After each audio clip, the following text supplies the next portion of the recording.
Hi students, good morning to all of you. In last lecture from operating system, your topic is operating system. In last lecture we discussed about the process. In the process there is degree of multiprogramming and context switching. We also discuss about the terminals. Terminals means the device which is used for input and output from the computer. There are two types of terminals. One is dumb terminal and other is intelligent terminal. We also discuss about the process state, because when we create any process or when we create any programs, there are number of changes in that programs which is called as a process state. In the process state we discuss about the running state, ready state and block state. Now we are going to study a new point, priority. This point also belongs to a process management.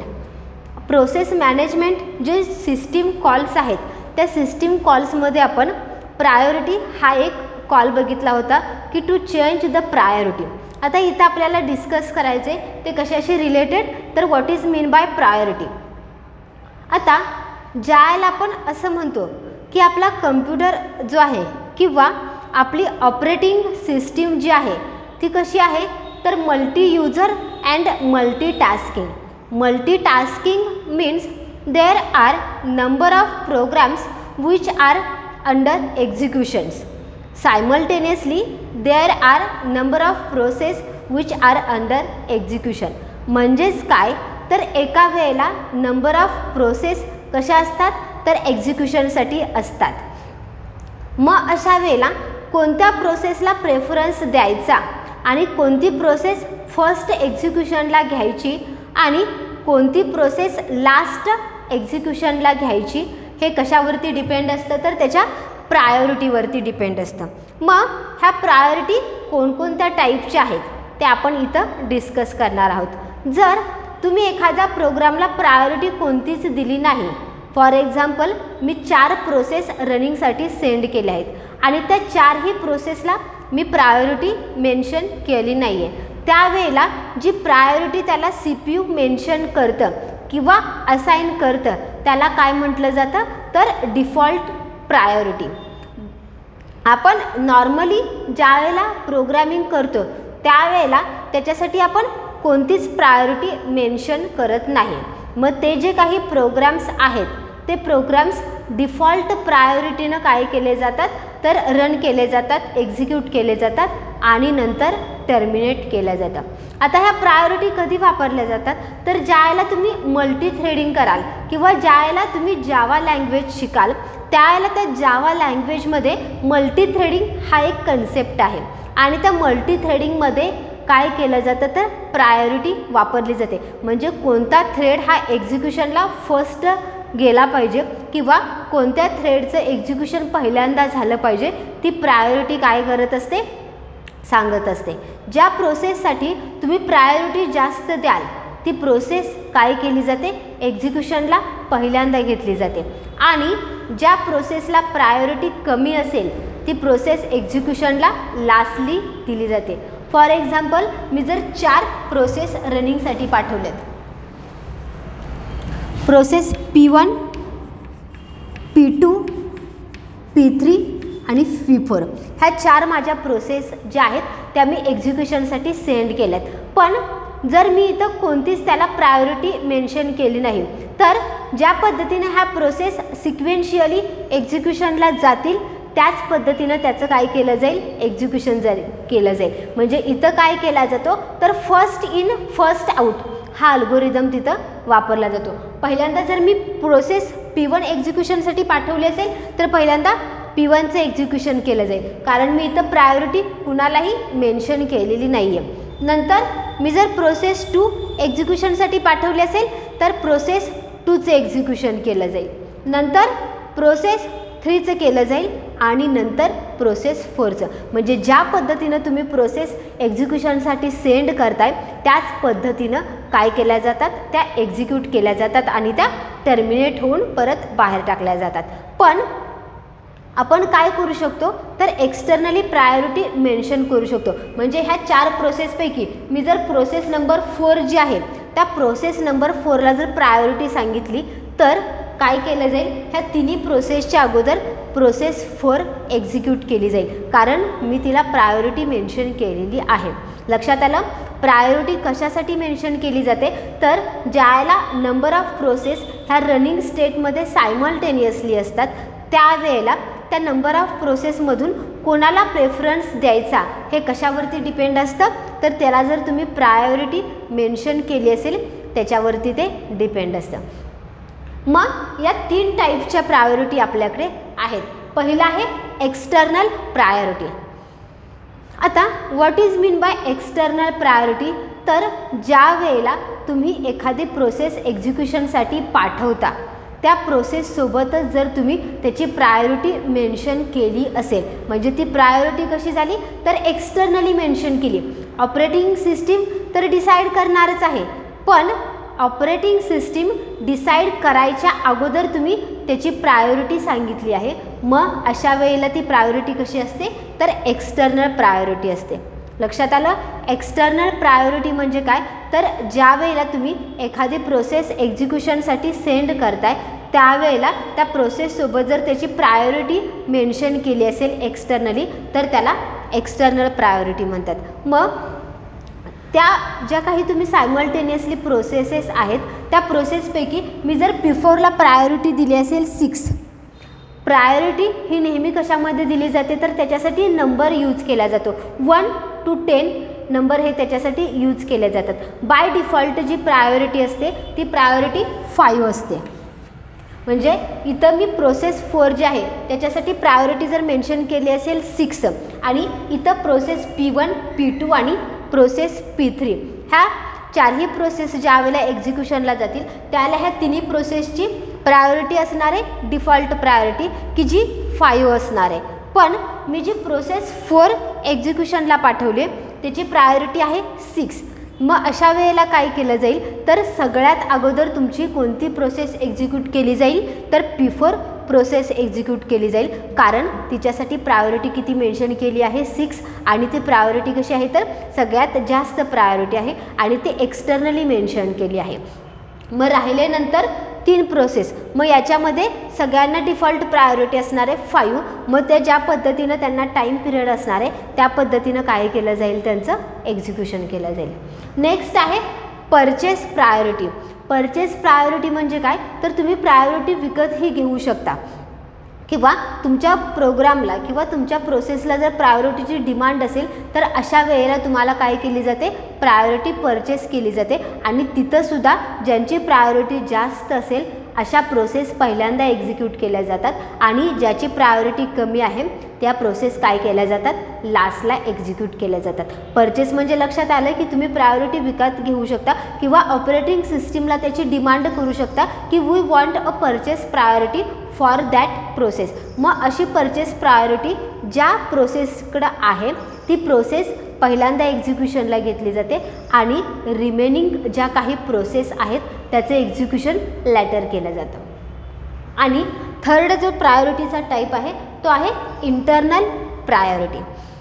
आता internal priority म्हणजे काय बघा, तर internal priority हे कोण decide करत असतं, तर ऑपरेटिंग सिस्टीम जी आहे ती इंटरनल प्रायोरिटी डिसाईड करत असतं.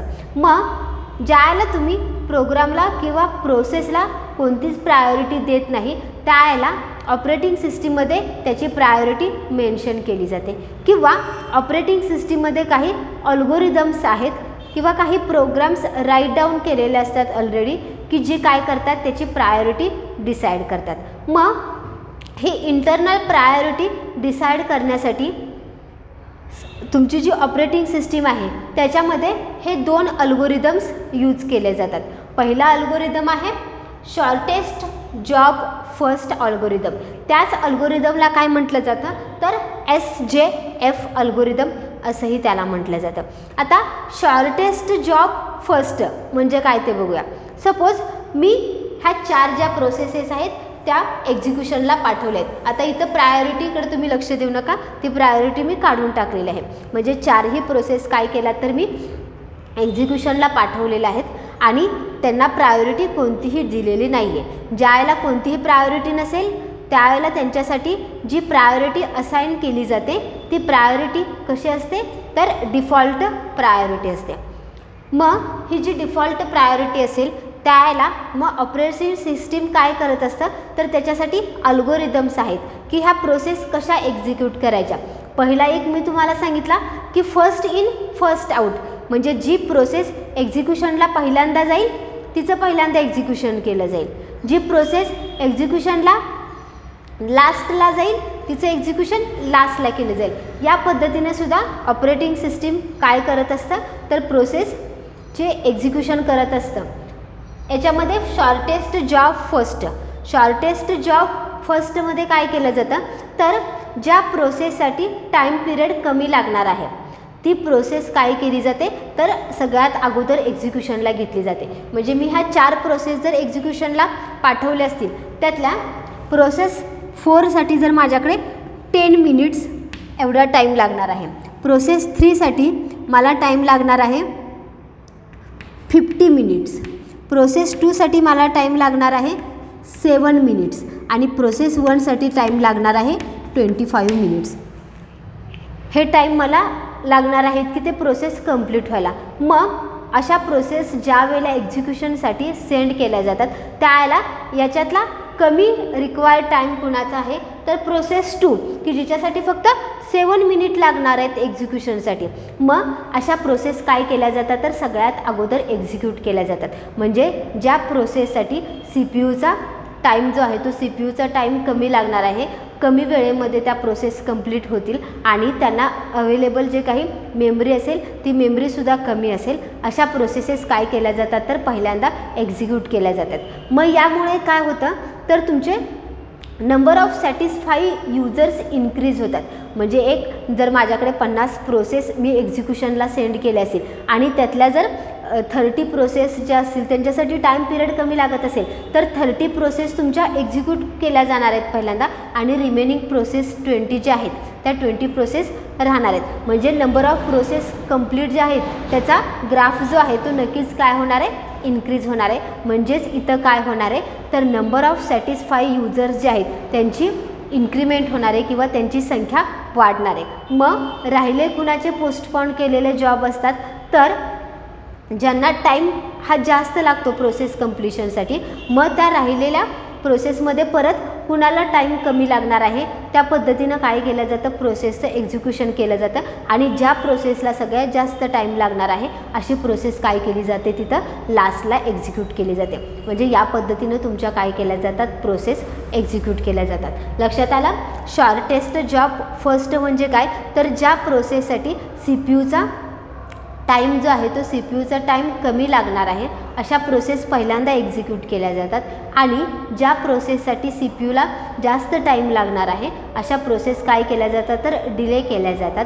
यामुळं तुमचे नंबर ऑफ सॅटिस्फाई युजर जे आहेत ते सॅटिस्फाई युजर काय केले जातात तर ॲटोमॅटिकली इन्क्रीज होतात आणि तुमच्या कम्प्युटरची इफिशियन्सी काय केली जाते तर इन्क्रीज केली जाते. दुसरा जो अल्गोरिदम आहे expected remaining time to complete. आता एक्सपेक्टेड रिमेनिंग टाईम टू कंप्लीटमध्ये काय केलं जातं तर सुरुवातीला हा जो अल्गोरिदम आहे तो कुणाला फॉलो करत असतो तर शॉर्टेस्ट जॉब फर्स्ट SJF अल्गोरिदमलाच तो सुरुवातीला फॉलो करत असतं. म्हणजे त्याच्याकडे ज्या काही नंबर ऑफ प्रोसेस एक्झिक्युशनसाठी येतात त्या प्रोसेसमध्ये सगळ्यात कमी टाईम पिरियड कुणाला लागणार आहे एक्झिक्युशनला अशा प्रोसेस काय केल्या जातात तर एक्झिक्यूट केल्या जातात आणि ज्यांच्यासाठी जास्त टाईम लागणार आहे त्या प्रोसेस डिले केल्या जातात किंवा लास्टली एक्झिक्यूट केल्या जातात. पण ह्या प्रोसेसचं एक्झिक्युशन होत असताना तो परत काय बघत असतो तर त्याची प्रायोरिटी चेक करत असतो किंवा त्याचं ज्या वेळेला प्रोग्रेस होत असतोय प्रोसेसचं एक्झिक्युशन प्रोग्रेशनमध्ये असते त्यावेळेला तो परत चेक करतो की त्याच्यासाठी रिमेनिंग टाईम किती लागणार आहे बाबा. आणि त्या रिमेनिंग टाईमवरती तो काय करत असतो, प्रायोरिटी कॅल्क्युलेट करत असतो. मग ज्याला टाईम कमी लागणार आहे त्या प्रोसेस लगेच एक्झिक्यूट केल्या जातात आणि ज्यांना टाईम जास्त लागणार आहे अशा प्रोसेस काय केल्या जातात तर डिले केल्या जातात किंवा त्या प्रोसेस पोस्टपोन केल्या जातात. लक्षात आलं तुमच्या? प्रायोरिटी म्हणजे काय आणि ह्या 3 टाईप्सच्या प्रायोरिटी याच्यावरती सुद्धा तुम्हाला काय केला जातो तर एक्झामला 4 मार्क्सचा क्वेश्चन विचारला जातो. What is mean by priority and also define priority types. मग त्याच्यामध्ये तुम्हाला एक्सटर्नल प्रायोरिटी म्हणजे काय ते मेन्शन करता आलं पाहिजे. त्याच्यानंतर परचेस प्रायोरिटी म्हणजे काय ते मेन्शन करता आलं पाहिजे आणि इंटरनल प्रायोरिटीमध्ये कोणते 2 अल्गोरिदम्स यूज केले जातात ते तिथं तुम्हाला मेन्शन करता आलं पाहिजे.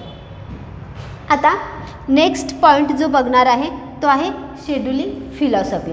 आता शेड्युलिंग फिलॉसॉफी म्हणजे काय, पहिल्यांदा लक्षात घ्या की शेड्यूल म्हणजे काय.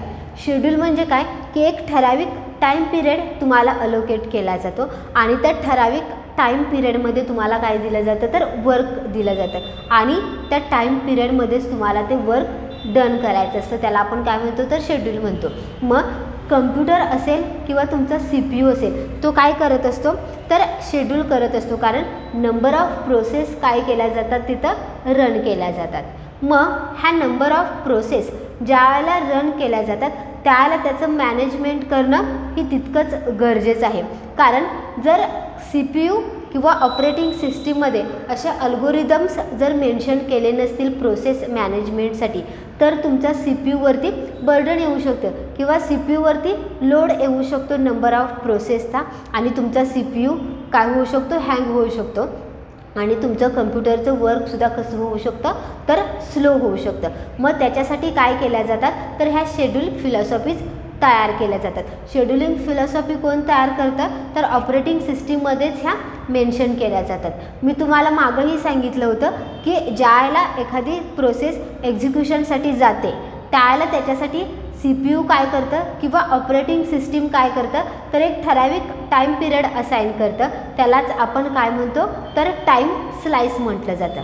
मग या टाईम स्लाइसमध्ये त्याच्याकडनं ती जी काही प्रोसेस आहे ते प्रोसेसचं वर्क करून घेतलं जातं आणि नंतरच त्याला काय केलं जातं टर्मिनेट केलं जातं. मग हे जे शेड्यूल आहे ते शेड्यूल ठरवण्यासाठी इथं 2 टाईपच्या पॉलिसीज आहेत. पहिली पॉलिसी आहे non primitive policy and second policy आहे प्रिमेटिव्ह पॉलिसी.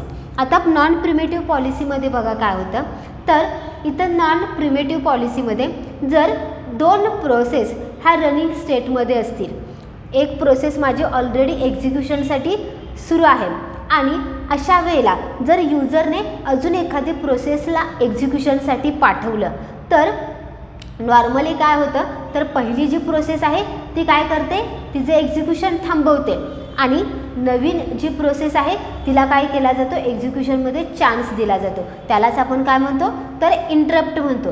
इंटरप्टमध्ये काय केलं जातं तर तुमच्या CPUचं जे नॉर्मल एक्झिक्युशन आहे ते नॉर्मल एक्झिक्युशन काही टाईमसाठी सस्पेंड केलं जातं. म्हणजेच इथं जर मी एखादा प्रोग्राम रन करत आहे आणि तो रन करत असताना दुसरा एखादा प्रोग्राम जर इंटरप्ट करत असेल म्हणजेच दुसरा एखादा प्रोग्राम जर एक्झिक्युशनसाठी येत असेल तर त्यावेळेला पहिला प्रोग्राम काय करतो तर इथं नॉन प्रिमेटिव्हमध्ये not return their controls.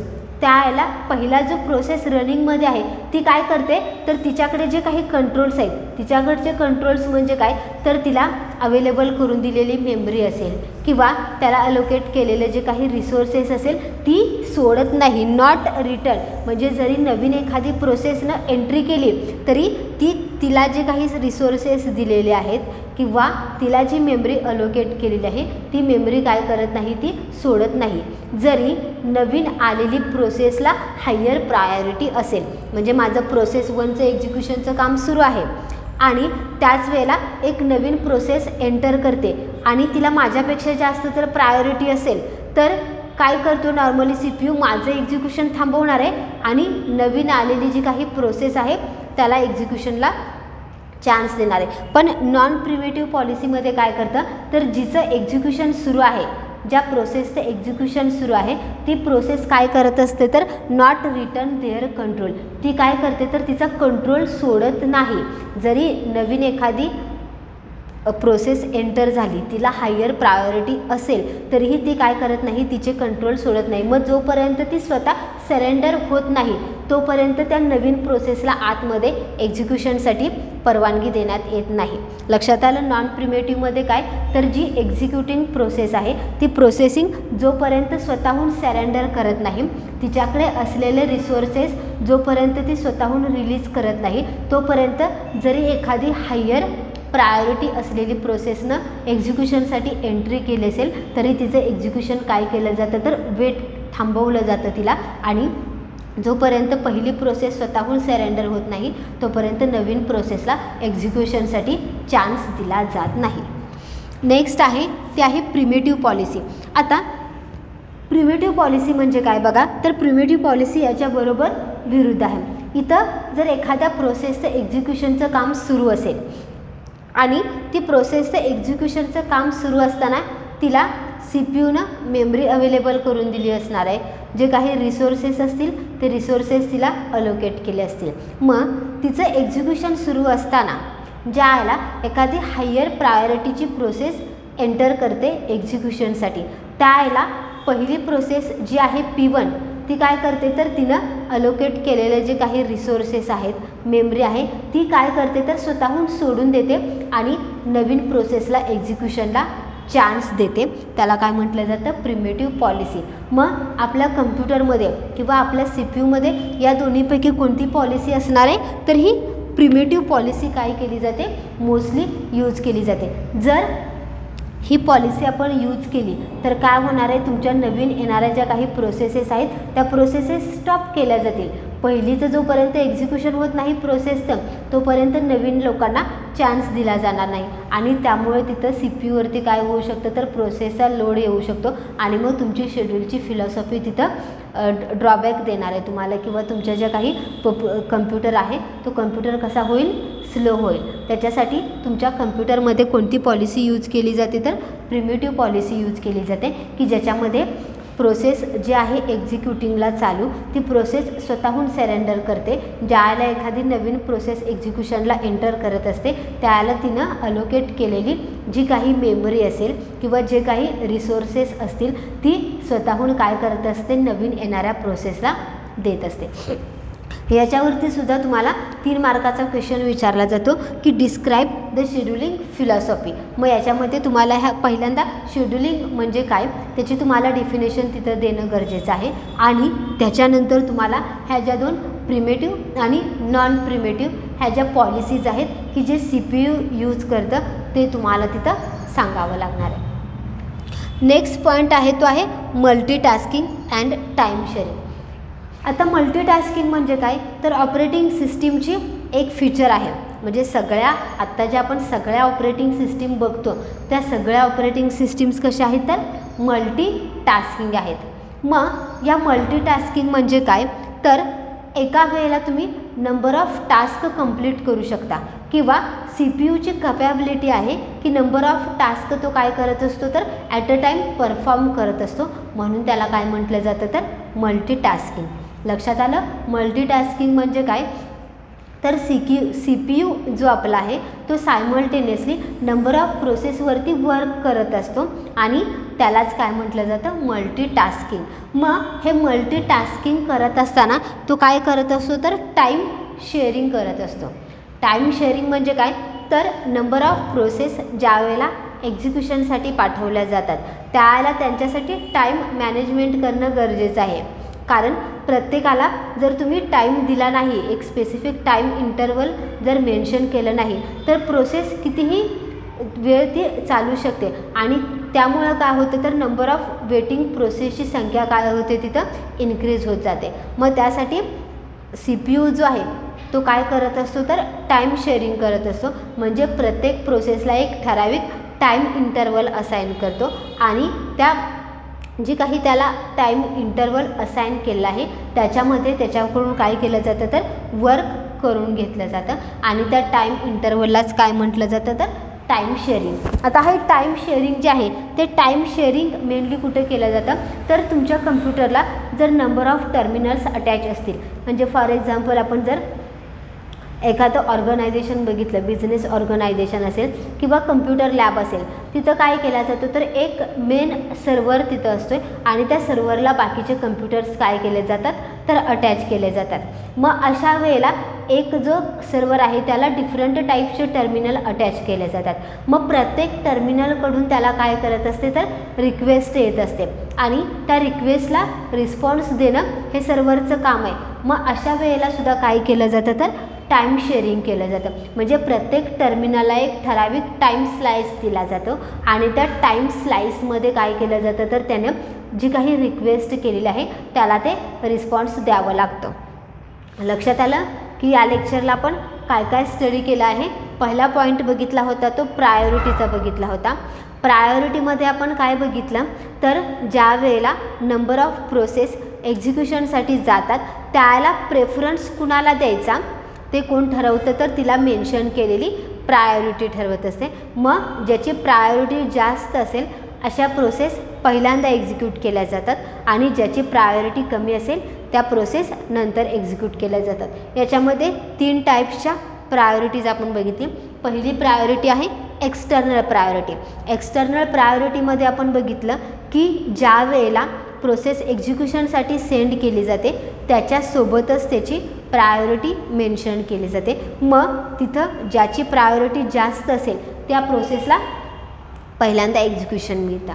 Next priority बघितली ती होती परचेस प्रायोरिटी. तुम्ही प्रायोरिटी काय करू शकता तर परचेस करू शकता किंवा ऑपरेटिंग सिस्टीमकडं प्रायोरिटीची डिमांड करू शकता. अशा वेळेला ज्या प्रोसेसनी प्रायोरिटी परचेस केली आहे तिला फर्स्ट प्रेफरन्स हा एक्झिक्युशनसाठी दिला जातो. नेक्स्ट आहे इंटरनल प्रायोरिटी. इंटरनल प्रायोरिटी हे कोण डिसाईड करत असतं तर ऑपरेटिंग सिस्टीममध्ये त्याच्यासाठी अल्गोरिदम्स आहेत आणि त्या अल्गोरिदम्सनुसार ऑपरेटिंग सिस्टीम डिसाईड करत असतं की कोणाला पहिल्यांदा प्रेफरन्स द्यायचा आहे. त्याच्यामध्ये SJF means shortest job first. इथं ज्या प्रोसेसला एक्झिक्युशनसाठी टाईम पिरियड कमी लागतो अशा प्रोसेस पहिल्यांदा एक्झिक्यूट केल्या जातात आणि ज्या प्रोसेसला एक्झिक्युशनसाठी टाईम जास्त लागतो अशा प्रोसेस लास्टली एक्झिक्यूट केल्या जातात. नेक्स्ट अल्गोरिदम होता तो आहे expected remaining time to complete. Expected remaining time to कंप्लीटमध्ये ते सुद्धा सुरुवातीला SJF अल्गोरिदमच फॉलो करतं आणि त्यानुसार काय करत असतं तर प्रोसेस कंप्लिशनसाठी कुणाला एक्सपेक्टेड टाईम हा कमी आहे त्यानुसार काय करत असतं ते वर्किंग करत असतं. नेक्स्ट पॉईंट आपण पाहिला तो शेड्यूल फिलॉसॉफी. शेड्यूल फिलॉसॉफी म्हणजे काय तर ज्या वेळेला CPUकडं नंबर ऑफ प्रोसेस एक्झिक्युशनसाठी येतात त्यावेळेला त्याचं शेड्यूल ठरवलं जातं आणि त्यालाच काय म्हटलं जातं तर शेड्यूल फिलॉसॉफी. त्याच्यामध्ये 2 पॉलिसीज आहेत. एक आहे नॉन प्रिमेटिव्ह पॉलिसी आणि दुसरं आहे प्रिमेटिव्ह पॉलिसी. नॉन प्रिमेटिव्ह पॉलिसीमध्ये काय केलं जातं तर एखादी प्रोसेस जर एक्झिक्युशनमध्ये असेल आणि न्यूली प्रोसेस जर एखादी एक्झिक्युशनसाठी एंटर करत असेल तर जिचं एक्झिक्युशन सुरू आहे ती प्रोसेस तिचे कंट्रोल रिटेन करते. म्हणजेच काय तर ती तिचे कंट्रोल सोडत नाही. जरी नवीन आलेली प्रोसेस असेल तिची हायर प्रायोरिटी असेल तरी.